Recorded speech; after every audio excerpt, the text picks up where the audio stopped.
The federal agent slammed the search warrant against Victoria Blackwood's Mercedes windshield as she sat crying in her $80,000 car. 3 hours earlier, she'd been smiling like a shark, watching local police drag me away in handcuffs for illegal fishing operations on my own ranch property. "You're done, Marcus," she'd whispered as they cuffed me. "Nobody challenges Oak Ridge HOA and wins." What Victoria didn't know was that I'd spent 20 years as a Marine Corps water rights engineer, and those 5 vindictive 911 calls she'd made, they'd just triggered a federal investigation that would cost her everything, including the $1.2 million she'd been skimming from water conservation grants. Drop a comment if you've ever dealt with an HOA that thought they owned your property, because what happened next will make your worst neighbor dispute look like a playground argument. See, Victoria had been running Oak Ridge HOA like her personal kingdom for 8 years, but she picked the wrong guy to mess with, the wrong lake to claim, and definitely the wrong federal regulations to ignore. By the time this story ends, the FBI will have seized her assets, the state will have revoked the HOA's charter, and 23 families will have gotten back money they never knew was stolen. But it all started with me, a simple fishing rod, and a woman who couldn't stand the idea that someone might actually know more about water rights than she did. I'm Marcus Sullivan, and 3 months ago I thought I'd found paradise. After 20 years in the Marines and a divorce that cost me half of everything, I'd used my remaining savings to buy 40 acres of Texas hill country with a natural spring-fed lake. The real estate agent kept emphasizing water rights included like it was some kind of bonus. She had no idea I'd spent 2 decades as a Marine Corps water rights engineer, helping base commanders navigate federal water law from California to North Carolina. I knew exactly what those water rights meant. More importantly, I knew what they protected me from. The divorce papers were still fresh in my truck's glove compartment. 20 years of marriage ended because, according to my ex-wife Sarah, I was emotionally unavailable and obsessed with regulations. Maybe she was right, but those regulations had kept Marines alive in desert water emergencies. They'd prevented base contamination disasters. And now, sitting by my own lake at sunrise with my coffee and fishing rod, those same regulations were about to save my ass in ways I never imagined. The lake was everything I'd dreamed of. Crystal clear. About 4 acres. Stocked with bass and catfish. Federal spring designation meant unlimited water rights dating back to 1891. I had the historical documents, the geological surveys, everything.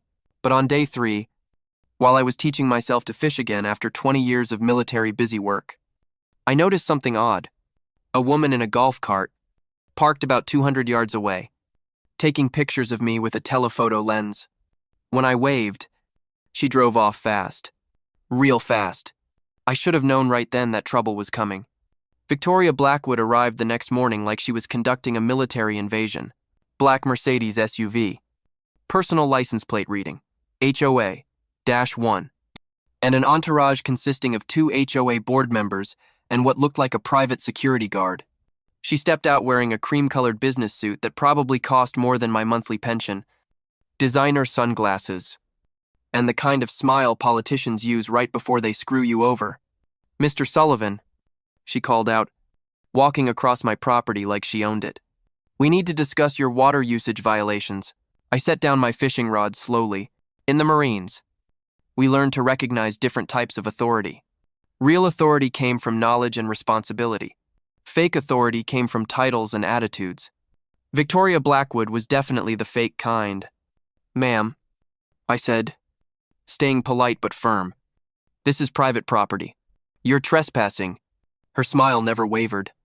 "Mr. Sullivan, as HOA president, I have authority over water conservation compliance in this district. Your excessive lake usage violates our community water restrictions." I almost laughed. Almost. My lake is fed by a federal spring designation. It's not connected to any community water system. According to our environmental consultant, your fishing activities are disrupting local water tables. She pulled out an official-looking folder. We've documented 17 violations in 5 days. That's when I knew she was either completely ignorant about water law or completely corrupt. Maybe both. As she turned to leave, I caught something interesting. Her environmental consultant was wearing a badge from Blackwood Development LLC, same last name, family business. Maybe? And that folder she'd waved around? The pages I glimpsed looked like property assessment reports, not environmental studies. Victoria Blackwood wasn't just interested in my water usage. She was interested in my water rights. The question was why. The first 911 call came while I was releasing a base back into the lake. Emergency services? I need to report an illegal commercial fishing operation. 2 sheriff's deputies arrived within 30 minutes. Victoria was already there, pointing at my tackle box like it contained explosives. Officers, he's running an unlicensed fishing business. Look at all that equipment. Deputy Morrison, a guy about my age, with a military haircut. Examine my gear. 1 rod, 1 tackle box, 1 folding chair. Ma'am, he said diplomatically, this looks like recreational fishing to me. Impossible. Nobody fishes that much for recreation. Check his licenses.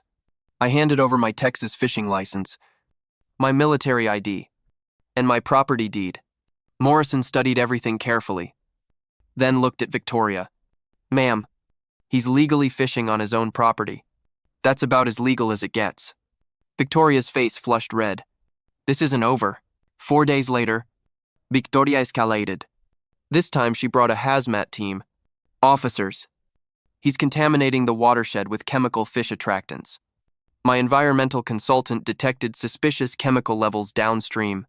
3 deputies, 2 environmental inspectors, and a very confused hazmat technician stood around my lake while Victoria waved water test results that looked suspiciously fresh from a printer. Inspector Rodriguez tested my lake water on site. pH normal, chemical levels normal, cleaner than most municipal water supplies. Ma'am, where exactly did your consultant take these readings? Rodriguez asked. Victoria pointed vaguely downstream, near the water place. Rodriguez looked at me. I pulled out my geological survey map. Inspector, there's no downstream from here. This is a closed basin spring lake. The overflow evaporates or gets absorbed into the aquifer. It doesn't flow anywhere. Victoria tried to argue, but Rodriguez was already packing up. Ma'am, your consultant might want to take a basic hydrology course. This was when I realized Victoria wasn't just making random complaints. She was testing something. Each call was more sophisticated than the last, like she was probing for weaknesses in my legal position. Someone had given her advice about how to challenge water rights. Someone who knew just enough to be dangerous but not enough to be accurate. The third call was smart. Too smart. 911? I need to report illegal federal water appropriation. Someone's diverting protected spring water for private use. This time they sent a federal agent, Agent Park, from Fish and Wildlife Service, armed with authority to shut down any water rights violations on federal spring systems. Victoria was practically vibrating with excitement as Agent Park examined my property. Ma'am, you reported unauthorized water diversion from federal springs? Yes, Victoria said confidently. He's using way more water than his rights allow. My consultant documented excessive usage patterns. Agent Park looked at me. Sir, can I see your water rights documentation? I handed over the full packet. Original 1891 territorial water rights. Federal spring designation papers. Geological surveys. Everything. Agent Park studied them for 20 minutes. Her expression got more and more interested. Mr. Sullivan, these are comprehensive. Did you compile these yourself? Yes, ma'am. Military training and water rights documentation. What branch? Marines. Water rights engineering. Agent Park's whole demeanor changed. Ma'am, she said to Victoria, these are the most thorough federal water rights documents I've seen outside of Corps of Engineers projects. This man has unlimited appropriation rights from a designated federal spring. He could drain this lake daily and refill it legally. Victoria's confidence cracked. But my consultant said, Ma'am, your consultant is wrong. Also, filing false federal reports is a crime. After the third call, I started recording everything. Jimmy Chen, my neighbor and Vietnam veteran, suggested live streaming for protection. Son, he said in his weathered drawl, document everything. Trust me on this one. So I set up my phone and started broadcasting these encounters. The viewer count climbed fast. 500, 2,000, 10,000. Comments were flying. This woman is insane. Sue her. HOA Karen. But here's what the viewers didn't know yet. While Victoria was escalating her ridiculous complaints, I was doing my own investigation. And what I found was going to blow this whole thing wide open. Because late at night, when I couldn't sleep from the stress of constant harassment, I'd started digging through public records, county files, state database, federal grant records. What I discovered made Victoria's obsession with my lake make perfect sense, and it explained why someone with a development company was so desperate to challenge federal water rights. Victoria's fourth 911 call was pure desperation. 911. I need to report terrorist activities. Suspicious military individual conducting surveillance operations near critical water infrastructure. This brought everyone, local sheriff, estate troopers, FBI, and Homeland Security. Agent Thompson from the FBI looked around at my fishing chair, my tackle box, and my very confused golden retriever. Ranger. Ma'am, you reported terrorist surveillance activities? Yes, Victoria was practically shouting. He's military trained. He's documenting our water systems. He's clearly planning something. Agent Thompson looked at me. Sir, military background? 20 years. Marines. Water rights engineer. Current emploiement? Retired. Private water rights consultant. Thompson nodded slowly, then turned to Victoria. Ma'am, documenting water systems is literally his job. It's also completely legal. But he's targeting our community. Ma'am, he lives here. And honestly, after 3 false emergency reports, we're going to need to discuss your use of 911 services. After the crowd dispersed, Agent Thompson approached me privately. Mr. Sullivan, we need to talk. Your name came up in a federal investigation we've been running on water rights fraud in this district.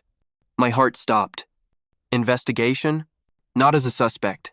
As a potential expert witness, we've been tracking fraudulent grant applications targeting properties with federal water rights. Your HOA president's name keeps appearing in our files. I smiled for the first time in weeks. Agent Thompson, do I have some files to show you? Rosa Martinez showed up at my door that Tuesday evening, looking terrified. Mr. Sullivan, I'm the HOA treasurer. We need to talk. Rosa was young, maybe early 30s. With the kind of nervous energy that comes from discovering something you wish you hadn't. What Victoria's doing to you. It's not really about fishing or water rights. She's been asking questions about your property value, about development potential, too, about those federal water rights you have. I invited her in, made coffee, and let her talk. Last month, I discovered discrepancies in our books. Federal water conservation grants that we received but never used for conservation. Money that just disappeared into consulting fees for Blackwood Development LLC. The name I'd seen on her environmental consultant's badge. How much money? Rosa? She pulled out a flash drive. Over 3 years? $1.2 million. Rosa's files painted a clear picture.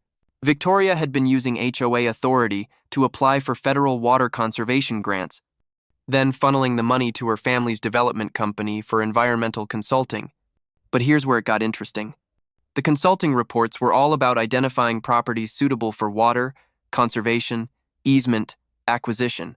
Translation: Victoria was using federal money to research private properties she could force into selling to developers, including mine. Look at this, Rosa said, pointing to a document dated 2 weeks after I bought the ranch. Environmental assessment report for 412 Spring Valley Road. That was my address. She had your property evaluated before you even finished moving in. That night, I called my old unit commander, Colonel Harrison, now retired and working with the Army Corps of Engineers. Mac, what you're describing sounds like water rights fraud.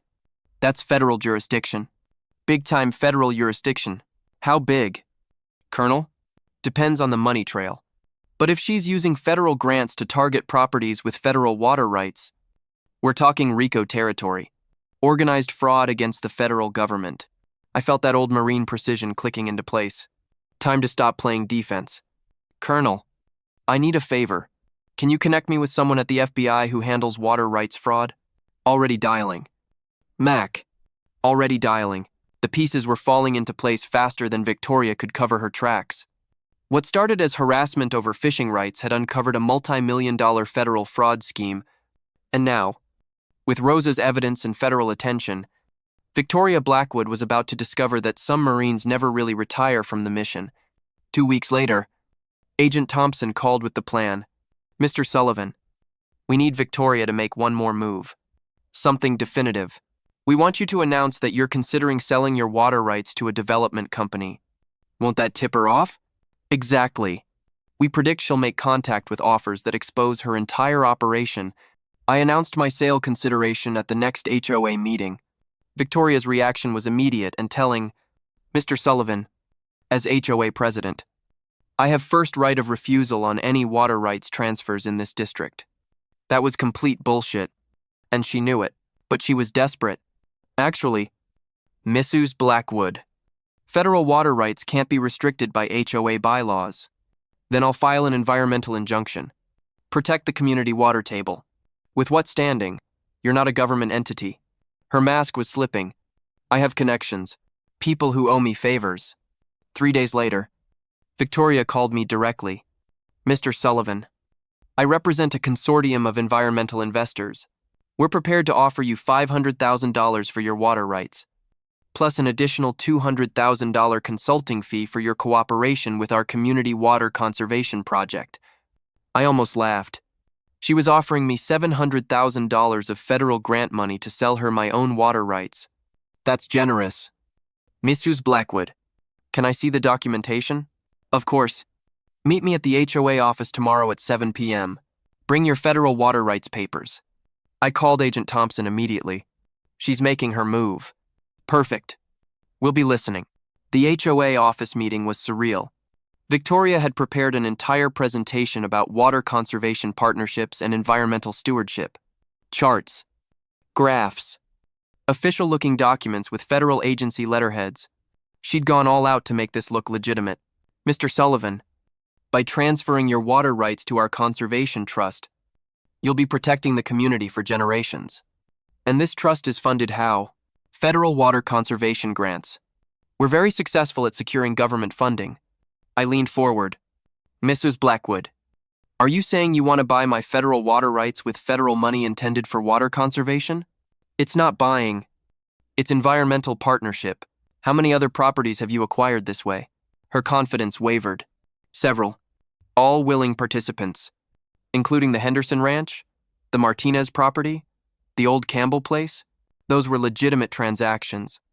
All funded with federal conservation grants?" "Mr. Sullivan, you're making this sound criminal." I smiled and tapped my phone, which had been recording everything. "Mrs. Blackwood, I think that's exactly what this is." Agent Thompson and 3 other federal agents entered as Victoria was still trying to explain how buying private property with federal conservation money wasn't fraud. "Victoria Blackwood, you're under arrest for federal grant fraud, conspiracy to commit fraud, and violation of federal water conservation statutes." Victoria went from confident to confused to panicked in about 10 seconds. "This is entrapment. He set me up." "Ma'am, you offered to purchase his federal water rights with federal conservation money. That's a federal crime." As they led her away, she turned back to me with pure hatred. "You think you've won? This community will never accept you. I built something here." "Ma'am," Agent Thompson said calmly, "what you built was a criminal enterprise. The federal investigation moved fast once Victoria was in custody. Her lawyer tried to negotiate, but the evidence was overwhelming.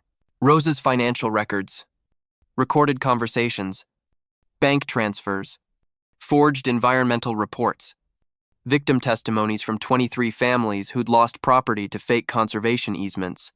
The prosecutor called it one of the most systematic water rights fraud cases they'd ever seen. But Victoria wasn't going down without a fight. From jail, she started making calls. Suddenly, local newspapers were running stories about federal overreach and government harassment of HOA leadership. Anonymous tips to county commissioners suggested I was a federal plant sent to destabilize local governance.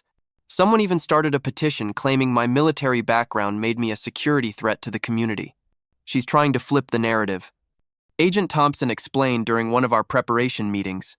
Make herself the victim of federal tyranny instead of a criminal who stole over $1 million. The strategy almost worked. Some community members were confused by the competing narratives. Was Victoria a corrupt HOA president who'd stolen federal money? Or a local leader being railroaded by an outsider with government connections? The doubt was exactly what her defense attorney needed to argue reasonable uncertainty about her intent. That's when Rosa Martinez stepped up in a way that changed everything. At a packed community meeting, she presented the complete financial records, showing exactly where Victoria's stolen money had gone. Not just development consulting, but personal expenses, Victoria's new Mercedes, her vacation home in Colorado, designer clothes, jewelry, even her daughter's private college tuition. She didn't steal your money for environmental protection, Rosa told the crowd. She stole it to fund a lifestyle none of us could afford on legitimate HOA salaries. The room erupted. Families who'd been paying HOA fees for years while their roads crumbled and their drainage systems failed realized where their money had actually gone. The victim impact statement started flowing in that night. Mrs. Patterson, an elderly widow, wrote about losing her garden to flooding that proper drainage could have prevented. The Johnsons described selling their property at a loss after Victoria's fake environmental assessment declared it unsuitable for development. Jimmy Chen, my Vietnam veteran neighbor, stood up at that meeting and said something that cut through all the political noise. I fought in a war to protect American property rights. Victoria Blackwood spat on everything we fought for. The federal trial was swift and devastating. Prosecutor Chen laid out Victoria's scheme methodically. $1.2 million in federal water conservation grants, diverted to Blackwood Development LLC, to use to acquire private properties under false pretenses. 23 families targeted. Hundreds of thousands in property value lost to fraudulent environmental restrictions. Victoria's defense was that she was protecting community water resources. Her attorney argued that her methods might have been questionable, but her intentions were environmental stewardship. The jury wasn't buying it. When they played the recording of Victoria offering to buy my federal water rights with federal conservation money, several jurors visibly shook their heads. When Rosa testified about finding invoices for Victoria's personal purchases hidden in conservation project files, one juror actually said unbelievable, loud enough for the court reporter to record. The most damaging testimony came from Dr. Williams, the Army Corps of Engineers hydrologist who'd reviewed Victoria's environmental reports. These assessments are scientifically worthless, he testified. They contain basic errors that any first-year environmental science student would catch. They were clearly written to justify predetermined conclusions about property values, not actual environmental conditions. Victoria took the stand in her own defense, and it was a disaster. She couldn't explain the personal purchases charged to conservation accounts. She couldn't justify why environmental assessments for properties she wanted to acquire always found problems, while assessments for properties she already owned found none. Most damaging, she couldn't explain why she'd offered to buy my water rights with federal money if she truly believed conservation was her goal. Mrs. Blackwood, the prosecutor asked during cross-examination, if federal water rights can't be sold to private parties, and you knew this, why did you offer to purchase Mr. Sullivan's rights? I was trying to protect the community. By committing federal fraud? It wasn't fraud. It was creative environmental financing, the judge interrupted. Mrs. Blackwood, creative environmental financing is not a recognized legal concept. Victoria's composure finally cracked completely. You don't understand the pressure I was under. These people expect miracles. They want perfect roads, perfect drainage, perfect everything. But they don't want to pay for it. The federal grants were just sitting there, available to anyone smart enough to apply for them. And you applied for conservation grants to fund personal expenses? I deserved compensation for my expertise. $100,000 for a handbag is expertise compensation? That was a mistake in the accounting. The prosecutor smiled. Mrs. Blackwood, your accountant testified that you personally approved every expense. Are you now claiming you made $100,000 accounting mistakes regularly? Victoria's lawyer tried to object, but the damage was done. The jury had heard enough. They deliberated for exactly 3 hours and 47 minutes. When they filed back in, not one of them would look at Victoria. The foreman stood up and read the verdicts. guilty on all counts. Federal grant fraud. Conspiracy to commit fraud. Violation of federal water conservation statutes, and money laundering. Victoria shook her head frantically as each verdict was read. No. No. No. This isn't happening. Judge Williams scheduled sentencing for the following week. But the financial consequences hit immediately. The federal government seized all Blackwood Development LLC assets. The HOA board voted unanimously to remove Victoria as president and filed civil suits for breach of fiduciary duty. Her personal assets were frozen pending restitution calculations. At sentencing, Judge Williams didn't mince words. Mrs. Blackwood, you betrayed your community's trust at the highest level. You stole from the most vulnerable people during their time of greatest need. You show zero remorse, taking responsibility only when cornered by overwhelming evidence. I sentence you to 6 years in federal prison. Victoria swayed on her feet, but the judge wasn't done. Furthermore, you will pay full restitution of $1.2 million to the victims, plus an additional $400,000 in penalties and fees. The total amount owed is $1.6 million. The gallery erupted in cheers and tears. Flood victims hugged each other. Rosa was crying with relief. Justice had finally come. As Victoria was led away in handcuffs, she turned back to look at me one last time.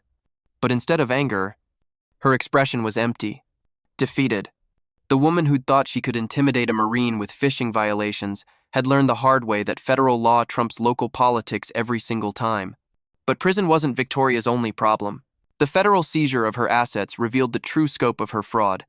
Hidden bank accounts in Delaware, property purchases in other states using stolen grant money, shell companies designed to obscure money trails. The investigation expanded beyond Texas as other states discovered similar patterns in their water conservation grant programs.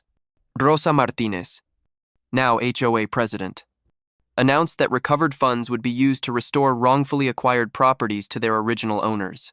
23 families got their land back. Proper drainage systems were finally installed using legitimate federal grants. Roads were repaired with transparent contracting and public oversight. The community transformation was remarkable. Property values rose when buyers realized they wouldn't be scammed by fake environmental schemes. New families moved in. Attracted by honest governance and actual environmental protection, my lake became a community gathering place where kids learned to fish. Veterans like Jimmy Chen shared stories. And families discovered that federal water rights meant something valuable again. The Federal Water Rights Fraud Prevention Act that came out of this case protected hundreds of families across the country from similar schemes.